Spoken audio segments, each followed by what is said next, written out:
Gedo mar Olalo ma Dhogoye matudo Usenge kod Got Agulu osechopo atamalo 38 ka midusa motelo ne gedo no onyiso geno mare ni tijno biro rumo e dwe mar Ang'wen higa manyien. Kaka Steve Biko leronwa, jopiny e alwora ma Imbo onyiso mor margi kaluwore gi gedo no ma nosesingnegi kod jatend piny William Ruto. E sach limbe mare alwora ma Dhogoye giko higa 2023, jatend piny William Ruto nowinjo ywak jodak ma Dhogoye mar dwaro daraja matudo Usenge kod Got Agulu kendo weyogi gi singo mar tieko midhiero no kokalo kuom gedo mar Olalo. Dweche 20 bang'e, gedo dhi nyime kendo ma e chal mar Dhogoye. Kazi kidogo inaendelea hapo. Hii inaitwa drilling rig, ile inachimba zile foundations za hiyo bridge, na from there now the upper structure of the bridge will come up. So far the progress is at around 38% progress, considering the fact that the steel structure of the bridge imefika hapa na tunaendelea hivyo kidogo kidogo. Hii bridge imekuwa na umuhimu sana kwa watu wa huku. For example, watu wa kutoka kule majimbo wamekuwa na faida sana kwa hii bridge. Miaka zenye zimepita hapo kumekuwa na maafa katika hii bridge. Maji inapita juu, lakini sasa hii bridge ikiwa sawa, watu watakuwa sawa. Kalwe kod midusa motelo ne gedo no, Arnold Lumbasio, Olalo no biro chako tich ayanga dwe mar Ang'wen higa manyien. Kanyaka sani, gedo mare osechopo atamalo 38. Hii project yetu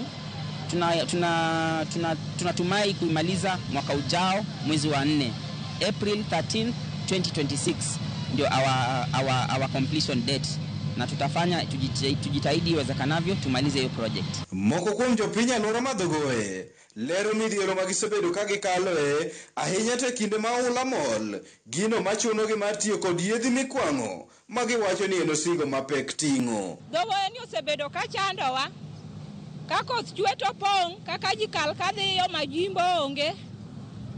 Wathagre samoro wakalo gi yie ni tichule pesa man malo. Okosebedo mayot Dhogoye ka customer ya Usenge kata ya majimbo kakalo kae. Yando pok chien kanyo, lakini saenda neno ka tich dhi maber. Moro mabet gi shida kwa kalo kar kae, onge kaka ikal kitingo sigo, chuno ni nyaka imany ng'ama dhiri no kadhiri nyaka ichule gimoro matin, gima samoro gimidhi dwaro majimbo kod be en gimoro matin. Koro washukuru Ruto dhi miyowa tich mayot kwa Usenge gosieko, tudruok dhi bedo maber. Ewi mano, ne ginyiso moro margi kalwe kod gedo no, ma koro chulo nyaka thuolo mag tije ahinya to ne rowere. Ma Dhogoye ni osemiyo jo rowere wetena gi youths wetena yudo tich mopogore opogore kaka drivers, casuals, tije mang'eny. Koro omiyo jomoko source of income, tijgi at least joma ne onge tich yudo tich, jok ma nigi tich bende. Koro okel kuo, oduoko chien, okelo changes mang'eny e gweng'wa mar Usenge kaendi. Wagoero kamano ni jatelo president marwa William Ruto kuom gimotimonwa. Olosonwa Dhogoye ang'en mbele, wabiro winjo maber kendo wabiro yudo kaka wakalo kwadhiyo majimbo. Tieko gedo mar Olalo ni biro kelo fuong'ruok ne jodak ma Imbo kendo bero ohala e kind jo Usenge kod loka ma Got Agulu. Steve Biko, Ramogi TV, Siaya.